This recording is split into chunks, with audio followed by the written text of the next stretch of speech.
नमस्कार, स्वागत है आप सभी का हमारे लाइव फोन इन कार्यक्रम हेलो किसान में। मैं हूं आपके साथ अदिति शर्मा। किसान भाइयों बहनों, आज है गुरुवार, यानी कि हेलो किसान में आज दिन है पशुपालन का, और पशुपालन के संदर्भ में ही कुछ विषय हम आपके लिए लेकर आए हैं। बता देते हैं आज के हमारे इस कार्यक्रम में क्या विषय हमने शामिल किए हैं। आज हम बात करेंगे गर्मियों में दुधारू पशुओं का प्रबंधन किस प्रकार आप कर सकते हैं। साथ ही साथ हम आपको बताएंगे खारे जल में झींगा पालन के बारे में। बहुत ही महत्वपूर्ण विषय है दोनों। इनके संदर्भ में अगर आपके पास कोई भी सवाल है, कोई भी जानकारी आप हासिल करना चाहते हैं, तो आप हमारे टोल फ्री नंबर पर कॉल कर सकते हैं। बता देते हैं क्या है हमारे टोल फ्री नंबर 1800-113060, 1800-113061। ये हमारे टोल फ्री यानी कि निःशुल्क नंबर है, जिस पर आप अगले 1 घंटे के दौरान हमें कॉल कर सकते हैं, अपनी सवाल हमसे पूछ सकते हैं, जिनका जवाब आप तक पहुंचाएंगे स्टूडियो में मौजूद हमारे विशेषज्ञ। आइए उनसे आपका परिचय करवा दें। इस वक्त स्टूडियो में मौजूद है डॉक्टर राजेंद्र सिंह, जो प्रोफेसर है पशु विज्ञान केंद्र रोहतक हरियाणा में। डॉक्टर सिंह, बहुत बहुत स्वागत है आपका। साथ ही साथ हमारे साथ स्टूडियो में मौजूद है डॉक्टर प्रेम कुमार, जो प्रधान वैज्ञानिक हैं मत्स्यिकी विज्ञान प्रभाग ICAR नई दिल्ली में। डॉक्टर कुमार, आपका भी बहुत बहुत स्वागत है। धन्यवाद। तो बिल्कुल किसान भाइयों बहनों, आज के हमारे इस कार्यक्रम में हम किस विषय पर चर्चा करने वाले हैं, जानकारी दे दी है हमने आपको। आपके पास कोई भी सवाल है, किसी तरह की जानकारी आप हासिल करना चाहते हैं, तो आप बेझिझक हमारे टोल फ्री नंबर पर कॉल करके अपने सवाल पूछ सकते हैं। देखिए, हम अभी भी टीवी स्क्रीन पर फ्लैश किए जा रहे हैं हमारे टोल फ्री नंबर। इनको आपको अपने फोन से डायल करना है। जैसे ही कनेक्ट होगा आपका कॉल, हम आपके सवाल सुनेंगे, हमारे विशेषज्ञ उसका उचित जवाब आप तक जरूर पहुंचाएंगे। तो बिल्कुल आइए इसी के साथ हमारी चर्चा की हम यहाँ पर शुरुआत लेते हैं। जैसे कि हम सभी देख रहे हैं कि गर्मियां बढ़ती जा रही हैं, यानी कि तापमान में लगातार बढ़ोतरी होती जा रही है। ऐसे में जिस तरह से हम अपनी देखभाल कर रहे हैं, जरूरी हो जाता है कि हमारे जो पशु हैं, हम उनकी भी बेहतर तरीके से देखभाल करें। खासतौर पर हमारे जो दुधारू पशु हैं, उन्हें खास देखभाल की जरूरत होती है, क्योंकि अगर हमने सही तरीके से प्रबंधन नहीं किया तो दुधारू पशुओं की जो दुग्ध उत्पादन क्षमता है, उस पर असर पड़ सकता है। तो इस मौसम में किस तरह से देखभाल कर सकते हैं, क्या मुख्य बिंदु हैं जिस पर हमें ज्यादा ध्यान देने की जरूरत है, जान लेते हैं डॉक्टर सिंह से। डॉक्टर सिंह, क्या कहेंगे इस संदर्भ में आप? गर्मी के मौसम में जो तापमान है वो कई बार जो है ना 50 डिग्री तक जो है पहुंच जाता है, और पशु का जो तापमान है वो 101 डिग्री से 102 डिग्री फ़ारेनहाइट तक रहता है। जैसे जैसे गर्मी बढ़ती है, पशु के ऊपर दबाव बढ़ता है। उससे जो है पशु की, दुधारू पशु है खास तौर से, उसकी दूध उत्पादन की जो क्षमता है वो कम हो जाती है जी। और जो है छोटे बच्चे हैं, उनकी बढ़वार कम हो जाती है, खाना पीना कम हो जाता है, और गर्मी अधिकता जो है ना बढ़ती जाती है शरीर के अंदर और घर के अंदर।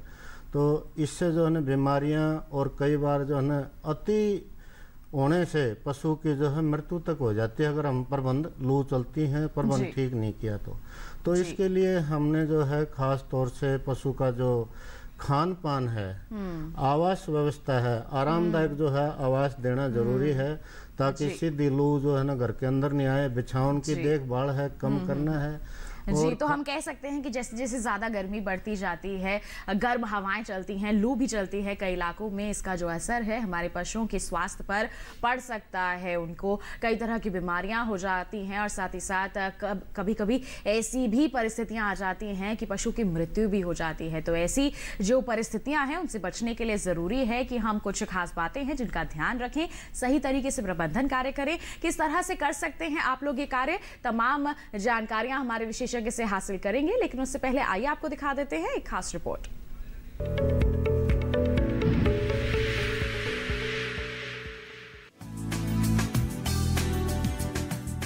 पशुओं को किसानों का धन माना जाता है, और गर्मियों में अपने पशुधन का ध्यान रखना जरूरी है। गर्मी के मौसम में दूध उत्पादन और पशु की शारीरिक क्षमता बनाए रखने के लिए पशु आहार का महत्वपूर्ण योगदान है। गर्मी में पशुपालन करते समय पशुओं को हरी चारे की अधिक मात्रा दें। इसके 2 फायदे हैं। पहला, पशु अधिक चाव से स्वादिष्ट और पौष्टिक चारा खाकर अपना पेट भर लेता है। दूसरा, हरे चारे में 70 से 90% तक पानी की मात्रा होती है, जो समय समय पर जल की पूर्ति करता है। आमतौर पर गर्मी के मौसम में हरे चारे का अभाव रहता है, इसलिए पशुपालक को चाहिए कि गर्मी के मौसम में हरे चारे के लिए मार्च और अप्रैल महीने में मूंग, मक्का और बरबटी आदि की बुआई कर दे, जिससे गर्मी के मौसम में पशुओं को हरा चारा उपलब्ध हो सके। ऐसे पशुपालक जिनके पास सिंचित भूमि नहीं है, उन्हें समय से पहले हरी घास काटकर और सुखाकर तैयार कर लेनी चाहिए। सीधे तेज धूप और लू से पशुओं को बचाने के लिए पशुशाला के मुख्य द्वार पर खस या जूट के बोरे का पर्दा लगाएं। सहन के आसपास छायादार वृक्षों की मौजूदगी पशुशाला के तापमान को कम रखने में मददगार होती है। गर्मियों में पशुओं को छायादार स्थान पर बांधना चाहिए। पर्याप्त मात्रा में साफ सुथरा ताज़ा पीने का पानी हमेशा उपलब्ध रखें। पीने के पानी को छाया में रखें, जिससे पानी ठंडा रहेगा। पशुओं से दूध निकालने के बाद उन्हें अगर संभव हो सके तो ठंडा पानी पिलाना चाहिए।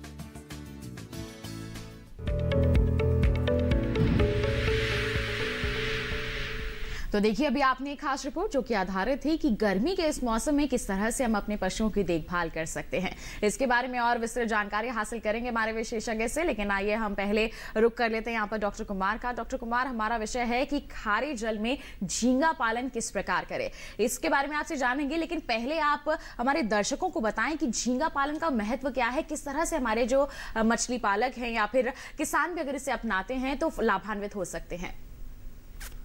जी नमस्कार। खारे पानी में झींगा पालन का हिंदुस्तान की अर्थव्यवस्था में बहुत बड़ा महत्व है।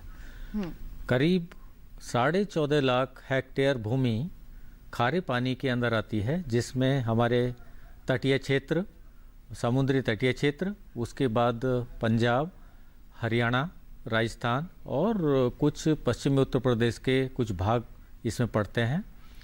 तो अभी अमूमन भारतीय अर्थव्यवस्था के हिसाब से अगर मैं आपको बताऊं कि पूरा निर्यात, मछली उत्पाद का जो निर्यात होता है हमारे देश से, वो करीब 47,000 डॉलर का निर्यात होता है, जिसमें से 35,000 डॉलर सिर्फ आपके जो झींगा पालन से ही वो आता है। और ये करीब करीब जो कृषि से निर्यात का करीब 7% है। तो इसलिए खारे पानी में मछली झींगा पालन का एक बहुत बड़ा महत्व है।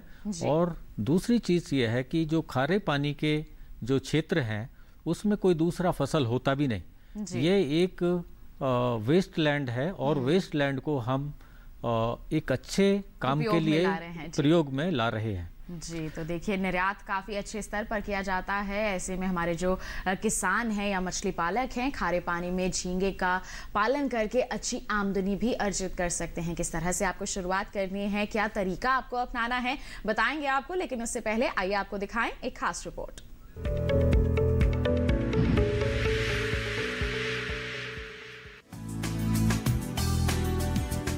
झींगा एक सुस्वादु पौष्टिक आहार के रूप में उपयोग में आने वाला जलीय प्राणी है। झींगे को मछली की प्रजाति ना होते हुए भी जल में रहने के कारण सामान्य बोलचाल में मछली ही समझा जाता है। आप खारे पानी में झींगा पालन कर अच्छा मुनाफा ले सकते हैं। इस व्यवसाय से ग्रामीणों को छोटे जल क्षेत्र से अच्छी खासी कमाई हो जाती है। खेती के साथ झींगा पालन के व्यवसाय को अपनाकर खेती को और लाभकारी बनाया जा सकता है। झींगा पालन के लिए स्थान का चुनाव बहुत महत्वपूर्ण होता है। तालाब का पानी सभी तरह के प्रदूषण से मुक्त होना चाहिए। तालाब की मिट्टी भी हानिकारक तत्वों जैसे कार्बोनेट, क्लोराइड, सल्फेट से मुक्त होनी चाहिए या फिर इन तत्वों की मात्रा सूक्ष्म स्तर पर होनी चाहिए। अगर आहार की बात करें तो झींगा सर्वभक्षी जीव है, इसलिए जंतु और वनस्पति दोनों का भक्षण करता है। झींगे दिन में छिपे रहते हैं और रात के समय भोजन के लिए सक्रिय होकर तालाब में विचरण करते हैं। व्यावसायिक स्तर पर उत्पादन पाने के लिए इन्हें चूना, खाद और उर्वरकों के अलावा पूरक आहार देने की आवश्यकता होती है। झींगों के तीव्र गति से वृद्धि के लिए शाकाहार और मांसाहार दोनों तरह का भोजन देना होता है। झींगों को भोजन के रूप में 80% शाकाहारी और 20% मांसाहारी भोजन देना फायदेमंद होता है। कभी कभी झींगा तालाब में असामान्य लक्षण दिखाई पड़ने लगते हैं, जिनका समय से निदान कर लेना चाहिए। तालाब के बंधों के किनारे अधिक संख्या में झींगों का पाया जाना तालाब के पानी में ऑक्सीजन की कमी को दिखाता है। पंपिंग सेट द्वारा तालाब के पानी को कुछ ऊंचाई से तालाब में डालें।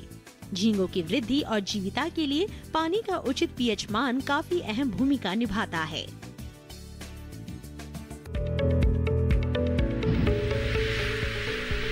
तो अभी आपने एक खास रिपोर्ट देखी जो कि आधारित थी झींगा पालन के ऊपर। आइए इसी के साथ बढ़ते हैं आगे, हमारी चर्चा को हम आगे बढ़ाते हैं, लेकिन आप भी ध्यान रखिए कि हम आपके कॉल्स का इंतजार कर रहे हैं। गर्मियों में किस तरह से आप जो दुधारू पशु हैं उनकी देखभाल कर सकते हैं, इसके बारे में हम आपको बताएंगे। और साथ ही झींगे पालन के संदर्भ में भी आज हम जानकारी दे रहे हैं, खासतौर पर खारे पानी में किस तरह से आप इसका पालन कर सकते हैं, अच्छी आमदनी अर्जित कर सकते हैं। इस पर हमारी चर्चा लगातार जारी है। आप भी अपने सवाल हमारे इस कार्यक्रम में शामिल कर सकते हैं, जरिया है हमारे टोल फ्री नंबर। आइए बढ़ते हैं आगे। डॉक्टर सिंह, आपके पास आना चाहेंगे। आपने कहा कि गर्मी के इस मौसम में हमारे जो पशु हैं उन्हें देखभाल की जरूरत है, मुख्य तौर पर आवास जो है सही होना चाहिए। तो आवास के बारे में आप सबसे पहले बताएं कि किस तरह का होना चाहिए ताकि गर्म तापमान में वो सही से रह सके। आवास सबसे पहले जो बिछावन है, बिछावन सर्दी के मौसम में जैसे 6 इंच से ज़्यादा हम रखते थे नीचे, तो अभी 2 इंच ही करें ताकि बैठने में जो है सुविधा और नीचे से गर्मी ना लगे।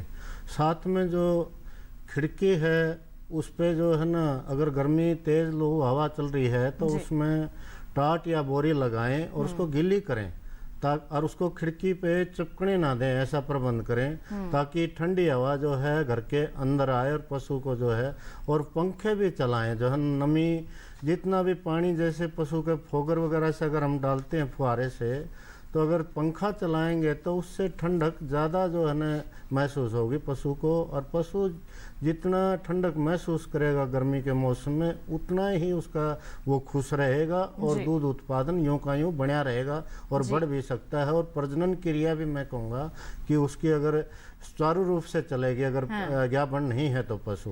दूसरा इसमें जी आपसे और जानकारी लेंगे डॉक्टर सिंह आप इस संदर्भ में, लेकिन एक कॉलर जुड़ गए हैं, पहले हम उनका सवाल शामिल कर लेते हैं, फिर आपसे जानकारी जो है ये जारी रखेंगे। इस वक्त मध्य प्रदेश से हमारे साथ दलपत सिंह जी फोन लाइन पर है। हेलो, हाँ जी नमस्कार। नमस्कार, स्वागत है आपका कार्यक्रम में। क्या सवाल है आपका?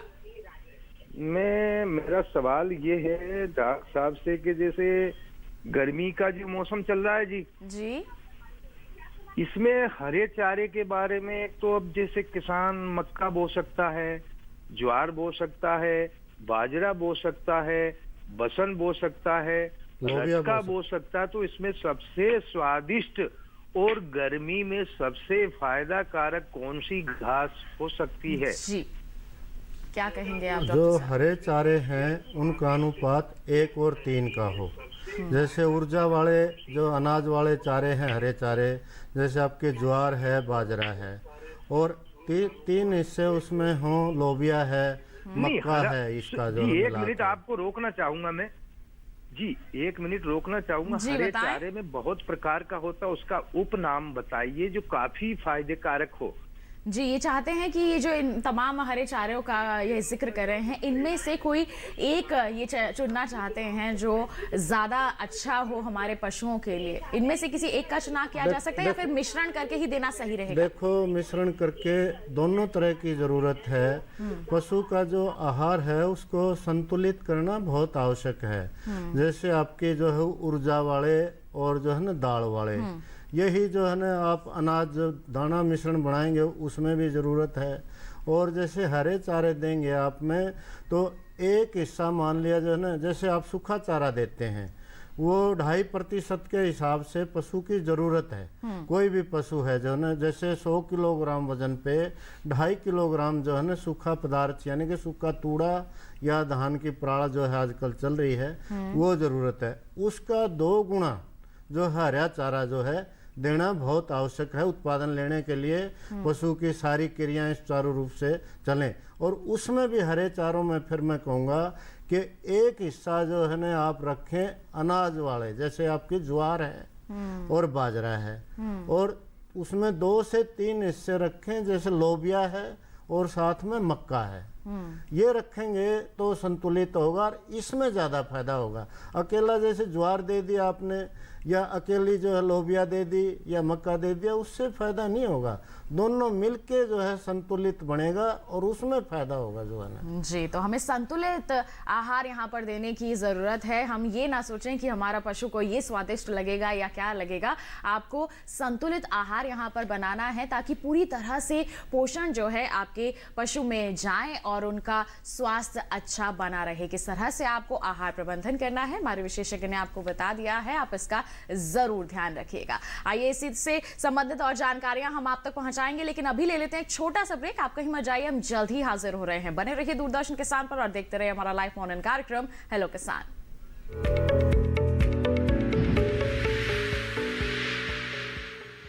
अरे भाई सुना नहीं क्या, केसीसी ने किसानों का जिंदगी बदल दिया है। देश के छोटे किसान 1,60,000 रुपए तक का कर्ज बिना किसी गारंटी को ले पाएंगे। ब्याज खोरों से भी पीछा छुटा। मैं तो जैविक खेती का पूरा सामान मंगा लिया। केसीसी का भी कोई दबाव नहीं है। ब्याज चुकाने के लिए पूरा 1 साल मिलता है। समय पर भुगतान करने पर केवल 4% के सालाना ब्याज पे लोन मिल गया मुझे। अपना आधार कार्ड, लेटेस्ट फोटो और जमीन के कागजात लेके अप्लाई करो बस। और नामांकन भरने के लिए जेब भी ढीली नहीं करनी पड़ी।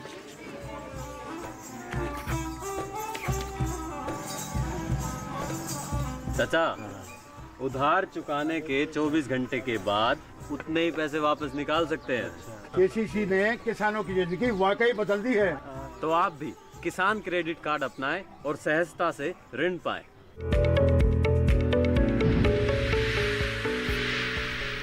ब्रेक के बाद आप सभी का फिर से स्वागत है हमारे लाइव फोन इन कार्यक्रम हेलो किसान में। आज हम चर्चा कर रहे हैं गर्मियों में दुधारू पशुओं के प्रबंधन के बारे में और साथ ही खारे पानी में झींगे पालन के बारे में। आपके पास कोई भी सवाल है तो जल्दी से अपना फोन उठाइए। आप हमारे टोल फ्री नंबर पर कॉल करके अपने सवाल हमसे पूछ सकते हैं। विशेषज्ञ मौजूद हैं जो आपके सवाल सुनेंगे और उनके जवाब आप तक जरूर पहुंचाएंगे। आइए हमारी चर्चा को आगे बढ़ाते हैं। हम पशुओं के प्रबंधन के बारे में जानकारी लेंगे, लेकिन यहाँ पर पहले मैं डॉक्टर कुमार का रुख करना चाहूंगी।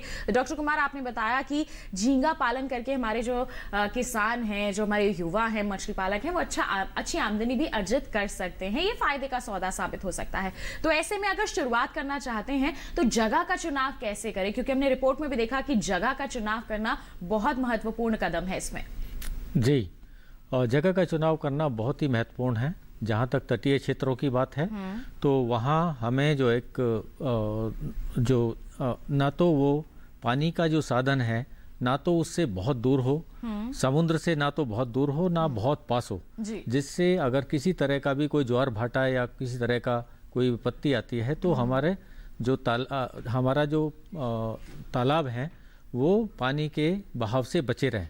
एक तो ये चीज़ है। दूसरा चीज़ ये है कि जो मिट्टी है, मिट्टी चिकनी होनी चाहिए जिससे वो पानी रुका रहना चाहिए। अगर वो चिकनी मिट्टी नहीं है, दूसरी तरह की मिट्टी है, मिट्टी की गुणवत्ता, तो उसमें पानी ड्रेन होता रहेगा और हमारा अननेसेसरली जो पानी भरने का, बार बार पानी भरने का बहुत खर्चा बढ़ जाएगा। एक तो चीज़ ये हो गई। दूसरा चीज़ है कि हमारे अंतर्देशीय जो हमारे राज्य हैं जैसे पंजाब, हरियाणा और राजस्थान, यहाँ भी खारे पानी का बहुत बड़े संसाधन है।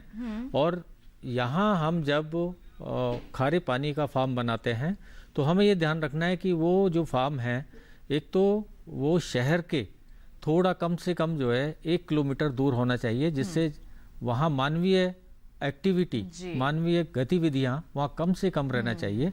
क्योंकि ये जो झींगा है वो बहुत ही संवेदनशील होता है वायरस के लिए, आपका पक्षियों के विष्ठा के लिए, क्योंकि इससे बहुत बड़ा नुकसान होने की संभावना रहती है। तो जब भी हम चुने, हमें जगह का चुनाव करना हो तो हम ऐसी जगह चुने कि वो थोड़ा सा जो शहर है या गांव है उससे थोड़ा लोग बसे हुए हैं उससे थोड़ा। दूसरा चीज है कि जो मिट्टी की पीएच है, पीएच सबसे बड़ा इसमें रोल प्ले करता है। पीएच जो उसका जमीन का जो पीएच है वो 7.5 से 8.5 तक होना चाहिए और पानी का पीएच भी इतना ही होना चाहिए। दूसरा, जो उसकी एल्कलिनिटी है, एल्कलिनिटी पानी की वो 100 से 200 के बीच में रहनी चाहिए। ये बड़े सबसे पहले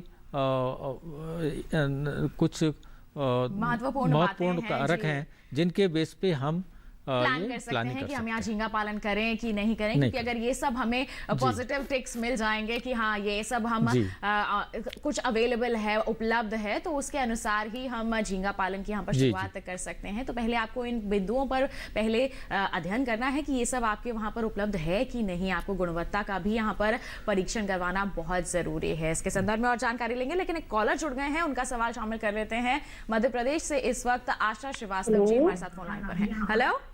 हाँ सर, मैम बात करनी है। जी नमस्कार, स्वागत है आपका। क्या सवाल पूछना चाहती हैं आप? सर मैं गौ पालन करती हूँ मैम, तो ना वो उसको गाय का दूध देना, उसकी फैट नहीं आती हो, तो उसके लिए गाय को क्या खिलाना है, क्या पिलाना है मैम, उसके बारे में जानकारी चाहिए थी। जी क्या कहेंगे डॉक्टर सिंह? फैट नहीं आती ना, तो उसके लिए तो सूखा तूड़ा है वो 2.5% के हिसाब से पूर्ति करें। और किस तरह की देखरेख करनी है मैम? जी बिल्कुल, आपको बता रहे हैं हमारे विशेषज्ञ। इसमें जो है फैट 3-4 बातें जो है प्रभावित करती हैं। एक तो जो है खान पान, खास तौर से जैसे प्रोटीन है उसमें, जैसे दाल वाला है और तेल है, थोड़ा सा खड़ों का इस्तेमाल जो है ना, आप अभी गर्मी के मौसम में खास तौर से मैं कहूँगा कि 100 किलोग्राम के अंदर 45 किलोग्राम से 50 किलोग्राम तक खड़े मिलाएं। आपको दाना मिश्रण आपने 1 क्विंटल बनाना है, यानी कि 100 किलोग्राम, तो उसमें 45 से 50 किलोग्राम तक खड़े मिलाएं जो है ना। मान लिया आपका पशु 10 किलोग्राम गाय है तो दूध दे रही है, तो उसमें 4 से 4.5 किलोग्राम दाना मिश्रण देना जरूरी है। उसमें तकरीबन मैं कहूँगा कि 2 किलो ग्राम आप इसमें जो है ना 2-3 तरह की खड़े मिलाएं। जैसे आप मध्य प्रदेश में थोड़ी सी आप इसमें इसकी बिंदोड़े की मिला लें, थोड़ी सी सरसों की मिला लें, और साथ में आपके जो है ना जो लोकल खड़ है उसमें ज़्यादा प्रोटीन है वो भी मिलाएं जो है ना आपका जो है।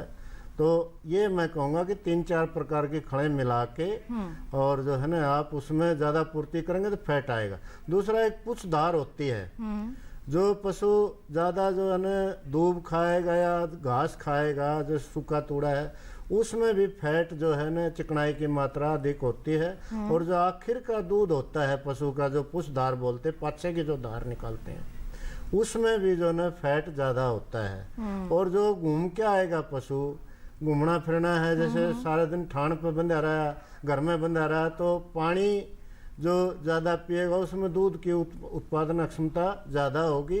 परंतु घूमना फिरना भी जरूरी है। और शाम का दूध होता है उसमें चिकनाई की मात्रा ज़्यादा होती है, फैट की यानी कि, और सुबह में दूध ज़्यादा देता है पशु, उसमें चिकनाई की मात्रा कम होती है जो है ना। तो यही आप प्रबंध रखेंगे और थोड़ा ठंडक वाला वो जो है वातावरण उसने देंगे, घर के अंदर जो ना आराम से बैठेगी। और सुबह शाम उसकी खोर और रात को जो है ना भरी जरूर होनी चाहिए चारे की। सुबह शाम खाता है, दिन में पानी ज़्यादा पीता है, थकान महसूस करता है, तो आप चिकनाई की मात्रा, खड़ की मात्रा जो है ना थोड़ी सी अधिक करेंगे।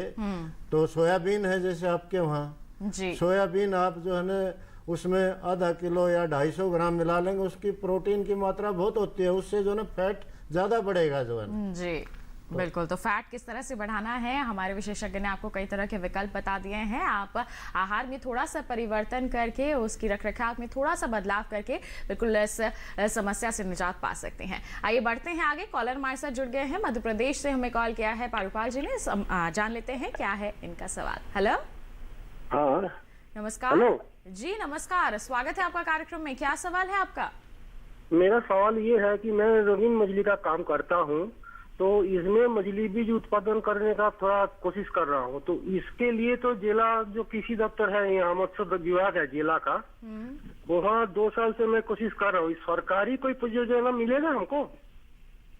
जी क्या कहेंगे आप? ये जो विषय है, जो अनुदान के बारे में आप बात कर रहे थे, तो अनुदान नहीं, कोई पूरा कोई सरकार मतलब बैंक का सुविधा, आर्थिक सुविधा, ये किसके पास जाए? आर्थिक सुविधा के बारे में जो आप बात कर रहे हैं वो आजकल प्रधानमंत्री मत्स्य संपदा योजना का डिक्लेरेशन हुआ है ये बजट में, और इसमें बहुत बड़ी राशि है। हर जिले में, हर राज्य में इसके द्वारा जो किसानों को अनुदान दिया जा रहा है। तो मैं आपको आग्रह करूंगा कि आप अपने जिला अधिकारी मतलब कि मत्स्य जिला अधिकारी जो होते हैं, आप उनसे संपर्क करें, वो आपको उचित ये बताएंगे, सुझाव देंगे।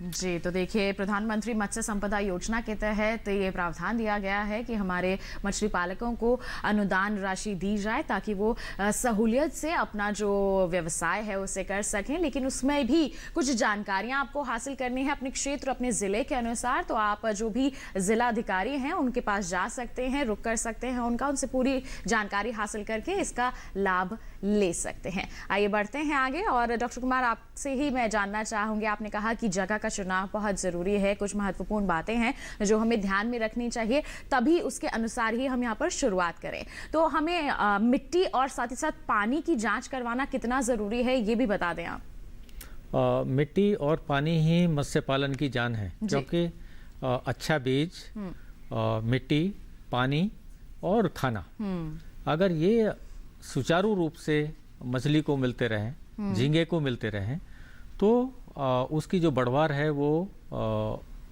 अच्छी होगी और अच्छी आमदनी भी होगी। इसमें अगर अच्छा पानी की गुणवत्ता हम बनाए रखेंगे तो डिजीज़ होने का खतरा, जो रोग होने का खतरा है, वो भी नहीं रहेगा। तो सबसे पहले हम क्या करते हैं कि अगर हमें 1 हेक्टेयर पे फार्मिंग करनी है, 1 हेक्टेयर के हिसाब से हम लेके चलते हैं, तो हमें उसके आधे क्षेत्र में एक पानी का टैंक बनाना है। पानी का टैंक बनाना है जिसमें पानी 3 से 4 दिन वहाँ रुकेगा, जिससे उसकी गंदगी जितनी है वो सब सेटल हो जाएंगी, सारी चीज़ सेटल हो जाएंगी। उसमें हम क्लोरिनेशन करेंगे जिससे वो बिल्कुल साफ पानी हो जाएगा। तभी वो पानी को हम झींगा वाले उसमें लेके आएंगे और उसमें भर देंगे। फिर उसको उसमें चूने का प्रयोग करेंगे। सबसे पहले चूने का प्रयोग, क्योंकि करीब 2000 केजी चूना 1 हेक्टेयर में हम डालते हैं। उससे क्या होगा, एक तो वो पीएच का बफर बनाता है ना, वो जो उसका अम्लता है उसको कम करता है। दूसरा चीज़ है, चूने से जो फाइटोप्लैंक्टन है, मतलब कि जो उसमें छोटे छोटे पौधे और जो खाद पैदा होता है वो भी उससे पैदा होता है। उसके बाद में हम उसका मैन्योरिंग करते हैं। मैन्योरिंग में हम काउडंग भी डालते हैं और पोल्ट्री ड्रॉपलेट भी डालते हैं। उसके डालने के बाद में 15 दिन बाद में जब जो पानी का जो रंग है हल्का हरा हो जाता है, इसका मतलब ये है कि उसमें जो छोटे छोटे पौधे हैं वो बन चुके हैं, जिसको एल्गी बोलते हैं, जो कि झींगे का खाना होता है। तब हम उसमें झींगे का बीज संचय करते हैं। जी, किस तरह से संचय करना है हम आपसे जानेंगे। कॉलर जुड़ गए हैं, उनका सवाल हम शामिल कर लेते हैं। इस वक्त उत्तर प्रदेश से हमारे साथ फोन लाइन पर हैं मुकेश जी। आइए जाने क्या है उनका सवाल। हेलो हेलो जी, नमस्कार, स्वागत आपका कार्यक्रम में। क्या सवाल है आपका? सर, हम ये जानकारी लेना है, हमें गौ पालन करना है, हमें लोन पास करवाना। गौ पालन की आप शुरुआत करना चाहते हैं, उसके लिए ऋण लेना चाहते हैं? हाँ जी। जी, क्या कहेंगे आप डॉक्टर सिंह, क्या इनको प्रक्रिया अपनानी होगी? बिल्कुल, सबसे पहले भी तो बनवा सकते हैं ये। हाँ, सबसे पहले तो आपने जो है ना प्रशिक्षण लेना, उसके लिए ट्रेनिंग जो है ज़रूरी है। और फिर आपका जो नज़दीक का ट्रेनिंग लेने के बाद जो है ना, और पोर्टल बने हुए हैं, ऑनलाइन अप्लाई करना होता है आजकल जो है ना, जो आपका पशुपालन विभाग का तो बनवा लिए, मकान तो बनवा लिए गौ पालने के लिए। मान लो खाली हमारे पैसा नहीं है, गाय खरीदने के लिए पैसा नहीं है हम पे। हाँ, किसान से जुड़े हुए हैं, हमारे पास 2 गाय तो ऐसे हैं घर पे। हाँ, तो आप लोन जो है ना 2 तरह से मिलता है लोन। एक तो आप सीधे जो है ना अनुदान नहीं लेना, तो आप सीधे बैंक वालों से बात करके, अगर वो आपकी सिक्योरिटी है, आपकी साख कैसी है, डिफॉल्टर नहीं है, तो वो आपको दे देंगे। वो उनकी तसल्ली होएगी कि भाई इनको जो है दोबारा वापस देने का हिसाब किताब ठीक है इनका।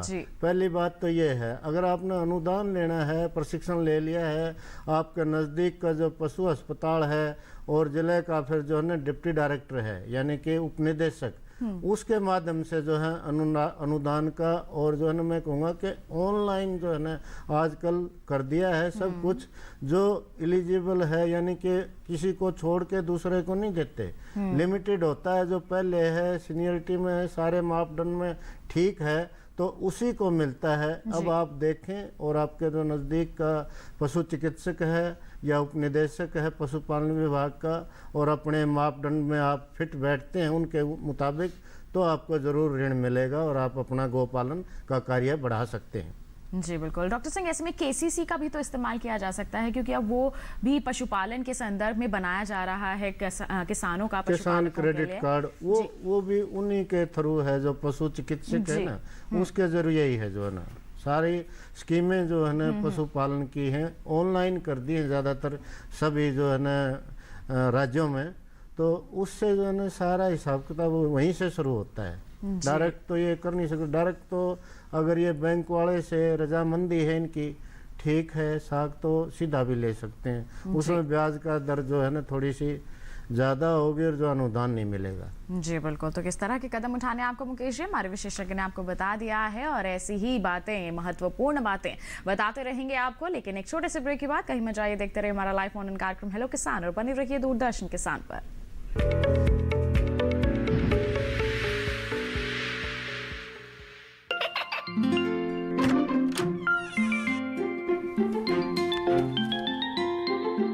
ये क्या हो रहा है?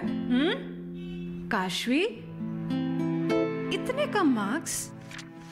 काशू बेटा पढ़ा करो, पढ़ोगी नहीं तो आगे कैसे बढ़ोगी? मम्मा, मैं भी तो आपसे यही कहना चाहती हूँ, पढ़ा करो। आप पढ़ोगे नहीं तो आगे कैसे बढ़ोगे? मतलब? वो देखो, सिर्फ बैक पर छपा ऑर्गेनिक नहीं, ऑर्गेनिक का निशान पहचानिए। पीजीएस ऑर्गेनिक का ये लोगो उन किसानों की पहचान है जो आज भी परंपरागत विधि से रसायन मुक्त खेती कर आपके लिए शुद्ध फसल उपजा रहे हैं। अब समझे मम्मा, अगर मैं प्योर ऑर्गेनिक फूड नहीं खाऊंगी तो अच्छे मार्क्स कहाँ से लाऊंगी? अच्छा बच्चों, जैविक खेती की इस मुहिम को आगे बढ़ाइए, शुद्ध ऑर्गेनिक अपनाइए।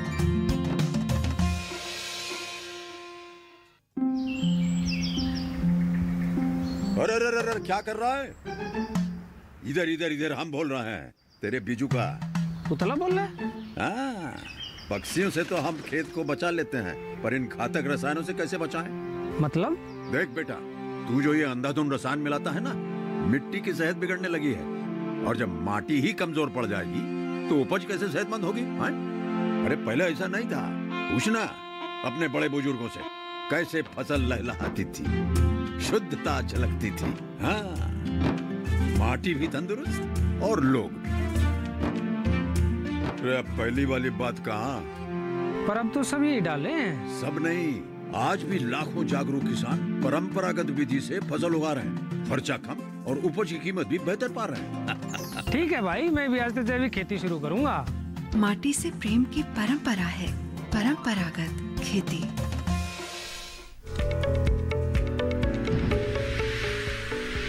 ब्रेक के बाद आप सभी का फिर से स्वागत है हमारे लाइव फोन इन कार्यक्रम हेलो किसान में। आज हम चर्चा कर रहे हैं गर्मियों में किस तरह से आप देखभाल कर सकते हैं अपने दुधारू पशुओं की, और साथ ही साथ हम आपको बता रहे हैं कि खारे पानी में किस तरह से किया जाए झींगा पालन। इन विषयों के संबंध में अगर आपके पास कोई भी सवाल है तो जल्दी से अपना फोन उठाइए, आप हमारे टोल फ्री नंबर पर कॉल कर सकते हैं। हमारे विशेषज्ञ मौजूद हैं स्टूडियो में जो आपके सवालों की जवाब आप तक जरूर पहुंचाएंगे। और इस वक्त भी कॉलर हमारे साथ जुड़े हुए हैं ओम प्रकाश जी, आइए जान लेते हैं क्या है उनका सवाल। हेलो हेलो, नमस्कार, स्वागत है आपका कार्यक्रम में। क्या सवाल है आपका? हाँ, सवाल ये है कि हमारे जो गाय के और भैंस के बच्चे हैं ना, छोटे छोटे जी, 5-6 महीने के शायद, तो सवाल ये था कि वो जानवर नहीं मर रहे हैं कहीं से भी। दवाई कितने भी प्रकार की कर ली हमने, विट्राक्स वगैरह और गोली दवाई भी दे दी उनको, गोली भी दी मेडिकल से लाके, तो कुछ भी फर्क नहीं पड़ रहा है। वो जानवर मर नहीं रहे, बारीक बारीक जानवर है, छोटे छोटे। जी, क्या कहेंगे ऐसे में डॉक्टर सिंह आप? छोटे छोटे जो बच्चे हैं वो मर रहे हैं, उसका जो है ना कारण उसके जो है ना पेट में जून है, तो जून का उपचार करवाएं। जो है ना आपके नज़दीक का जो पशु अस्पताल है उसमें ले जाके जून की दवाई देने के बाद सरसों का तेल जो है ना ज़रूर दें। 21 दिन के अंतराल पर या महीने पे दोबारा फिर दवाई दें। तो पेट में कीड़े हैं, ख़ास तौर से जब तक दूध चूंघता है ना बच्चा, उसके जून हो जाती है। वो जून जो है ना खून चूस लेती है, अंदर से खोखला बना देती है बच्चे को। कई बार दवाई देते भी जो है ना उसकी मृत्यु दर हो जाती है। पेट जो है ना ढोलकी सा हो जाता है ऐसे बच्चों का, बढ़वार कम होती है और जो है ना चमड़ी है वो खुश्क हो जाती है बिल्कुल, और आँख से पानी टपकता है। ऐसे हालत में उसके पेट में जून होती हैं। जून का उपचार कराएं और तो हर बार मैं कहूँगा कि 3-4 बार जो है दवाई देनी होती है, 1-1 महीने या 21 दिन के अंतराल पे। हर बार दवाई का जो है ना ब्रांड बदल के दें, अलग तरह की दूसरी दवाई दें, नहीं तो मरनी बंद हो जाएंगी।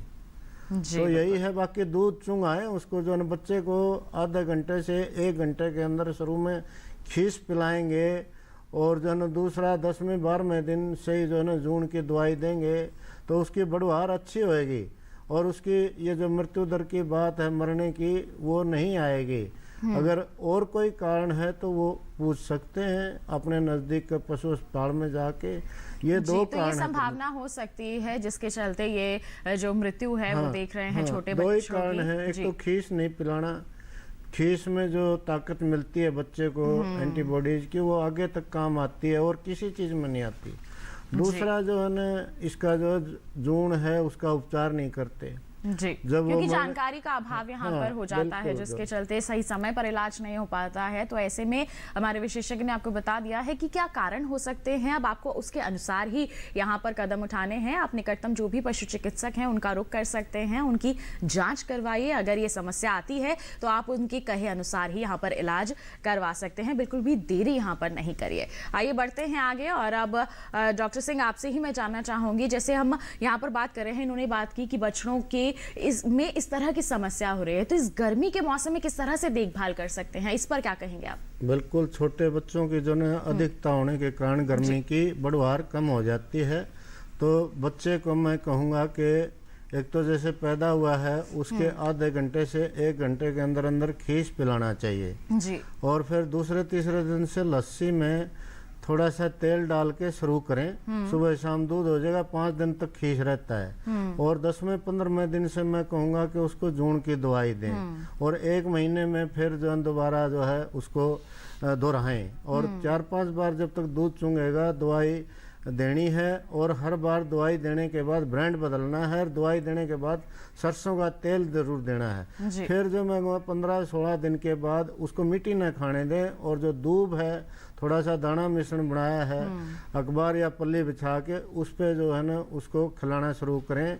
दूब से जो है ना थोड़ा सा डालेंगे 10-12 दिन में जो है ना नरम पत्ता है घास का या दूब है तो उससे उसका जबाड़ा जो है ना विकसित हो जाएगा खाने के लिए। फिर धीरे धीरे करके उसके माँ के साथ जो है ना महीने 1 में उसको चरने दें, चरना सीख जाएगा और फिर जो है ना 6 महीने का हो जाएगा तो वो, क्योंकि इसमें जो दूध नहीं पिलाते पहली बात तो, दूसरा जून का नहीं, रोजाना 400 से 500 ग्राम जो है ना वजन बढ़ना चाहिए। अगर ये चीजें करेंगे हम तो वजन बढ़ेगा और वो 1.5-2 साल का मैं कहूँगा तो 250 से 300 किलोग्राम भैंस है जो झोटी है तो वो वजन धारण करेगी और नया दूध हो जाएगी फिर। बिल्कुल, तो इस तरह से हमें प्रबंधन करना है ताकि हमारे जो छोटे बच्चे हैं उनकी हम कह सकते हैं कि बढ़वार काफ़ी अच्छी हो सके। इन तमाम बातों को आपको ज़रूर ध्यान में रखना है। आइए बढ़ते हैं आगे, डॉक्टर कुमार का यहाँ पर रुक करना चाहूँगी। डॉक्टर कुमार, आप बता रहे थे कि जैसे ही हमने तालाब का निर्माण कर लिया, हमें किस तरह से उसमें प्रबंधन करना है, हमें चूना लगाना है और साथ ही साथ बीज भी संचय करना है, तो इसके संदर्भ में आप क्या कहेंगे? हाँ, तो हमने हमारा जब तालाब तैयार हो गया तो हम उसमें 40 से 60 झींगे का बीज जी पर स्क्वायर मीटर, इसका मतलब होता है कि हम करीब 4 लाख से 6 लाख बीज उसमें डालते हैं जी। और उस बीज को डालने के बाद में, क्योंकि उसमें पहले से ही उसका खाद तैयार है तो वो उस खाद को खाना शुरू कर देते हैं। उसके बाद भी हम पूरक रूप से जो स्पेसिफाइड जो खाद्य हैं जो जैसे कि हमारा एक संस्थान है चेन्नई में खारा पानी इंस्टीट्यूट चेन्नई, तो उसने एक खाद्य बनाया है। तो खाद्य वेनेमाई प्लस जिसको उसका नाम है, तो उसको अगर हम देते हैं तो करीब 1.5 किलो से हम शुरू करते हैं, और ये हम हर दिन उसका 100 ग्राम बढ़ाते जाते हैं। इसका मतलब यह है कि जितना वज़न हमारे झींगे में है, लास्ट में आते आते वो करीब हम 1.5% उसका वजन का देते हैं हर दिन। तो कुल मिला के हम उतना खाद्य देते हैं, करीब 1 किलो झींगा पैदा करने के लिए हमें 1.5 किलो खाद्य की ज़रूरत पड़ती है कुल मिला के। खाद्य बाजार में बहुत सारे ब्रांड का अवेलेबल भी है, और करीब 70 से 100 रुपया पर किलो के हिसाब से वो खाद्य मिलता है। तो बीच बीच में हमें वो जो ट्रे है, जो खाने का ट्रे है जहाँ हम खाद डालते हैं, तो उन ट्रे को भी चेक करते रहना चाहिए, कहीं ऐसा तो नहीं कि हमारा जो खाद्य है वो बचा हुआ है। इससे क्या होगा कि जल का जो गुणवत्ता है वो खराब हो जाएगी। तो जितना वो डिमांड बेसिस पे जितना डिमांड कर रहा है झींगा, उसे उतना ही खाना हमें देना है। हमें अपना इतना बहुमूल्य खाना भी वेस्ट नहीं करना है, और जल की गुणवत्ता भी ठीक रहना है। इसके साथ साथ हमें हमारा जो टारगेट है, जैसे मैंने आपसे कहा कि हमारा 5 लाख हमने बच्चा या 6 लाख बच्चा हमने उसमें डाला, तो हमारा टारगेट है कि हम उससे करीब हमारा जो टारगेट है 6 टन पर हेक्टेयर का टारगेट है।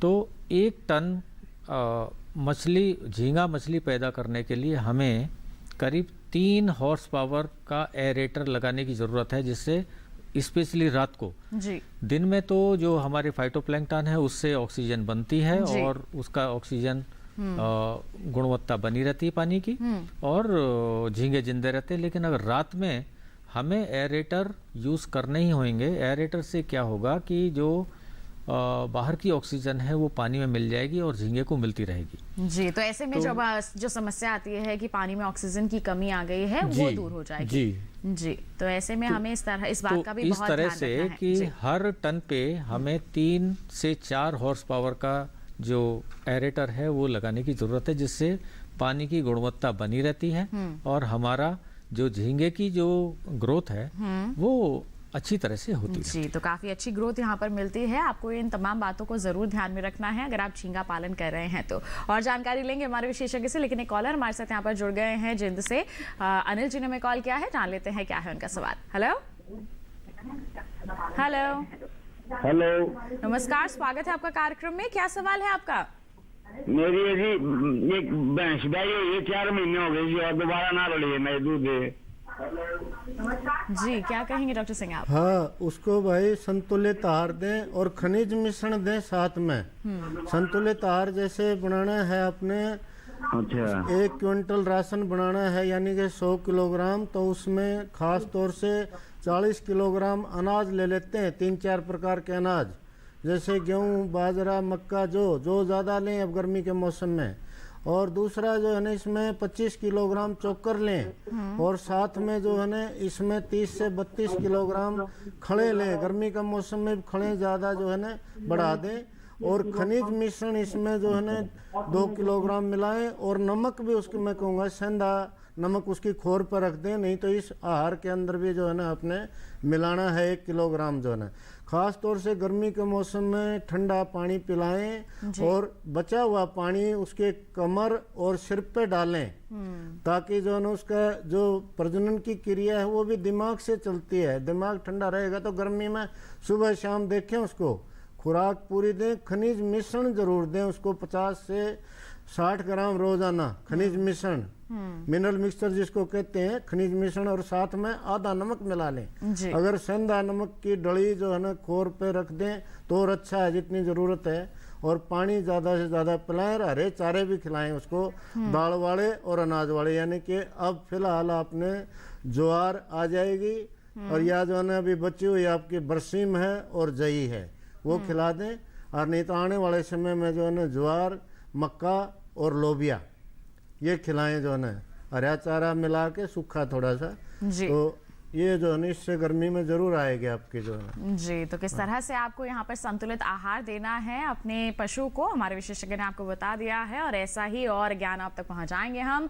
लेकिन एक छोटी सी ब्रेक के बाद कहीं मजा आइए, देखते रहिए हमारा लाइव फोन कार्यक्रम हेलो किसान और बने रहिए दूरदर्शन के साथ पर।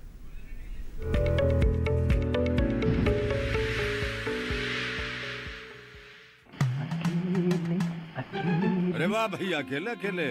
अरे तू भी ले, पर खाएगा कैसे? मैं ऑर्गेनिक खेती की बात कर रहा रे बेटे। अकेले अकेले खेती कब तक करेगा? मतलब गांव में 20-25 किसानों का समूह बना के पंजीकरण करवा ले, फिर सरकारी ट्रेनिंग भी मिलेगी और मुफ्त जैविक बीज खाद भी। फिर पीजीएस ऑर्गेनिक की सरकारी मोहर के साथ तेरी उपज आकर्षक पैक में पहुंचेगी बड़े बाजार तक। अच्छा? हाँ। अरे भाई कहाँ चल दिया? सबको साथ लाने, आमदनी बढ़ाने। तो किसान भाई समझ गए ना, साथ मिलकर ऑर्गेनिक खेती कीजिए, अपनी परंपरा को आगे बढ़ाइए, ज्यादा मुनाफा कमाइए। माटी से प्रेम की परंपरा है परंपरागत खेती।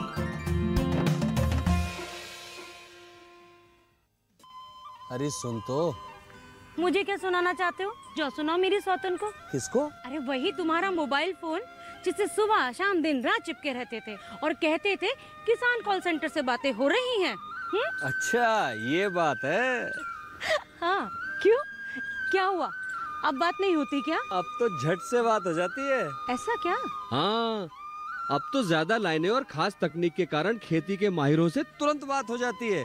और अगर कभी लाइन व्यस्त हो तो अपनी समस्या फोन पर रिकॉर्ड करा दो, वहाँ से फोन आ जाता है और समस्या की हल का मैसेज भी आ जाता है। ये देखो आ गया। अरे वाह, इसका मतलब इंतजार की घड़ी अब खत्म। हाँ। तभी मैं सोचूं कि आजकल मुझ पर इतना प्यार क्यों आ रहा है। कृषि संबंधी समस्याओं का अपनी भाषा में तुरंत हल पाने के लिए पूरे भारत में किसी भी फोन से हेल्पलाइन नंबर पर संपर्क करें। किसानों का दोस्त किसान कॉल सेंटर। ब्रेक के बाद आप सभी का फिर से स्वागत है हमारे लाइव फोन इन कार्यक्रम हेलो किसान में। आज हम चर्चा कर रहे हैं कि गर्मी के इस मौसम में कैसे करें हम देखभाल अपने पशुओं की, खासतौर पर दुधारू पशुओं की, और साथ ही झींगा पालन के बारे में भी हम आपको जानकारी दे रहे हैं। तो आप जल्दी से अपना फोन उठा सकते हैं, हमें कॉल कर सकते हैं क्योंकि समय काफी कम रह गया है। इस वक्त भी कॉलर हमारे साथ जुड़े हुए हैं, जान लेते हैं क्या है उनका सवाल। हेलो। हाँ हेलो, नमस्कार, स्वागत आपका कार्यक्रम में। रमेश जी, आप क्या सवाल पूछना चाहते हैं? जी मैं मीठा जल में मछली पालन, झींगा पालन करना चाहता हूँ, क्या हो सकता है उपलब्ध? जी, आप मीठे जल में करना चाहते हैं। फिलहाल हम खारे पानी के बारे में बात कर रहे हैं, लेकिन मीठे जल के बारे में भी क्या कहेंगे आप डॉक्टर कुमार, कर सकते हैं कि नहीं? मीठे पानी में भी झींगा पालन होता है। और एक जो हमारा एक अनुसंधान केंद्र है भुवनेश्वर में, वो उसका बहुत उस पर बहुत रिसर्च है और वो भी कर सकते हैं। आप उसको मैं सलाह दूंगा कि हमारा एक सेंटर है बिहार में, मोतीपुर में एक रिसर्च सेंटर है मोतीपुर में, तो आप वहाँ जाके हमारे वैज्ञानिक लोग हैं उनसे आप बात करें और वहाँ से आप झींगा पालन की शुरुआत कर सकते हैं।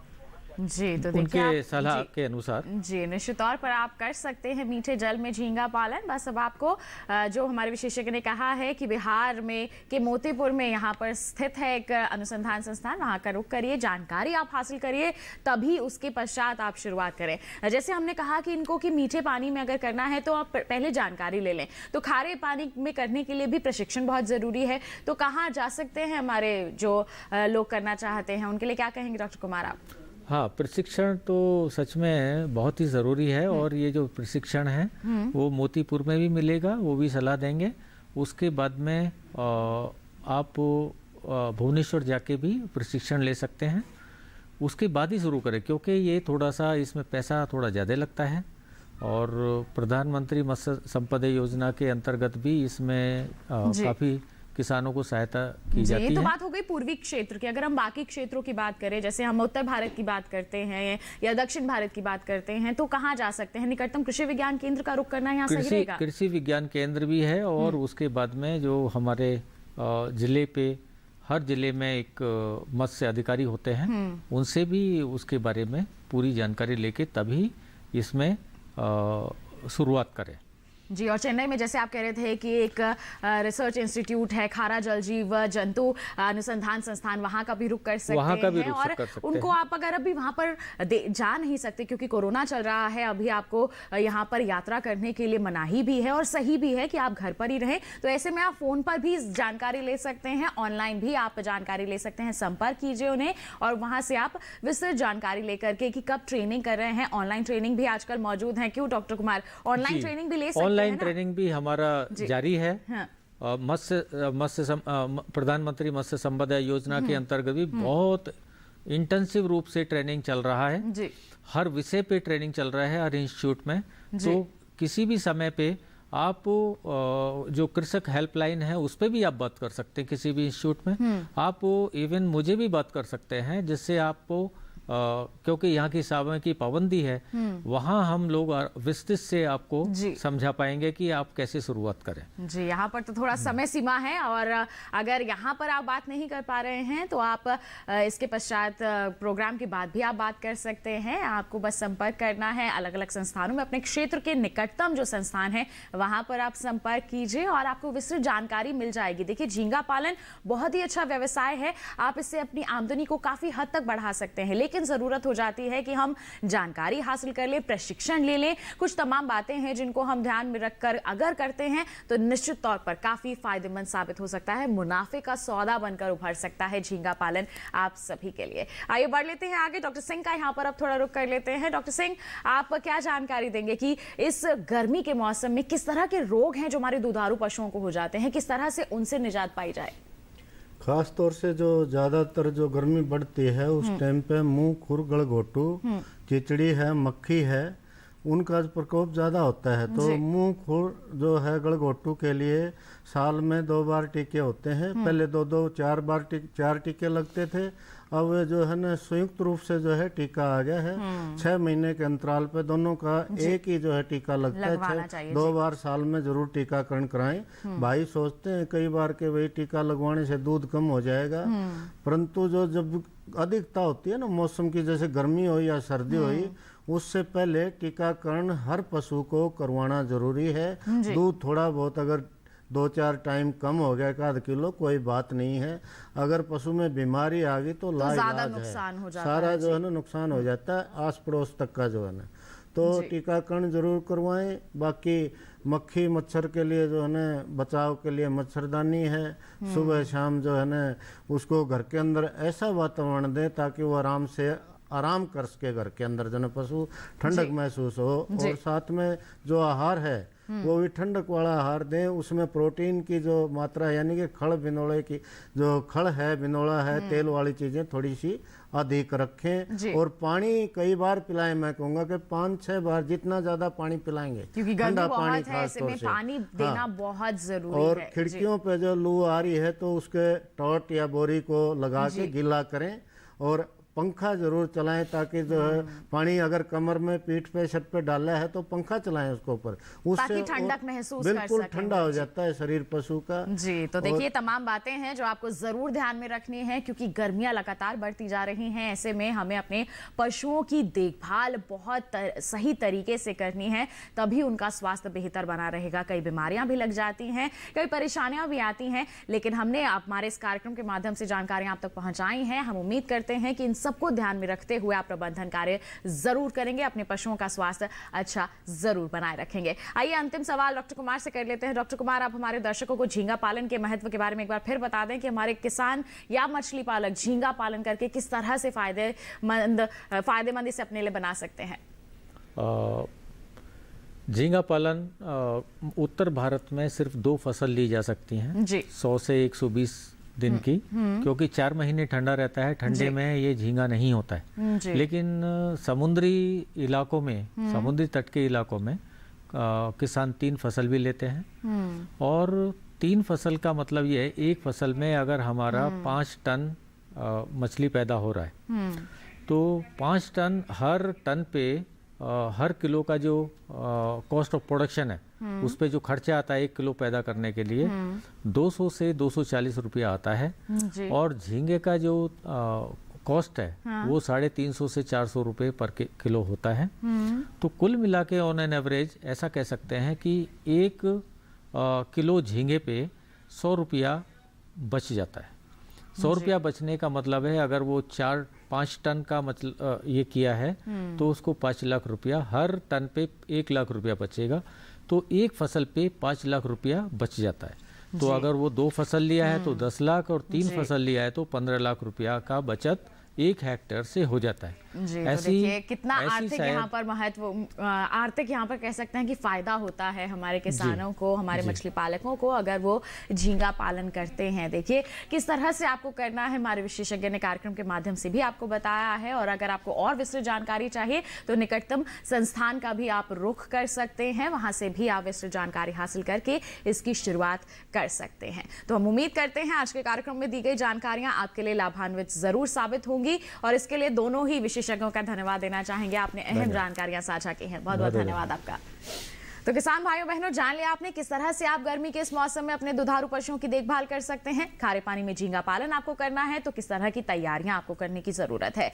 आइए तो हो गई आज के कार्यक्रम की बात। अगले कार्यक्रम में क्या विषय हम आपके लिए लेकर आने वाले हैं, आइए आपको बता देते हैं। अब हमारे जो अगले कार्यक्रम है उसका विषय रहेगा अमरूद के बागों में समसामयिक कार्य। जी हाँ, ये इस विषय पर हम चर्चा करेंगे विस्तार से और साथ ही बताएंगे कि गलने में लगने वाले प्रमुख कीट कौन से हैं और किस तरह से उनका प्रबंधन किया जाए। ये हमारे अगले कार्यक्रम के विषय हैं। अगर आपके पास कोई भी सवाल है पहले ही हम तक पहुंचा दीजिए, हमें ईमेल कीजिए। हमारी ईमेल आईडी है hellokisan2015@gmail.com। इस पर आप ईमेल करके पहले ही अपने सवाल हम तक पहुंचा सकते हैं। एक और जरिया है फेसबुक। आप फेसबुक पर जाइए, हिंदी में टाइप कीजिए हेलो किसान, वहां पर हमारा पेज खुलेगा, उस पर आप अपने सवाल पोस्ट कर सकते हैं जिन्हें हम कार्यक्रम में जरूर शामिल करेंगे और उसके जवाब आप तक जरूर पहुंचाएंगे। और साथ ही साथ डीडी किसान कॉल सेंटर नंबर पर भी आप कॉल कर सकते हैं 1800-113-060।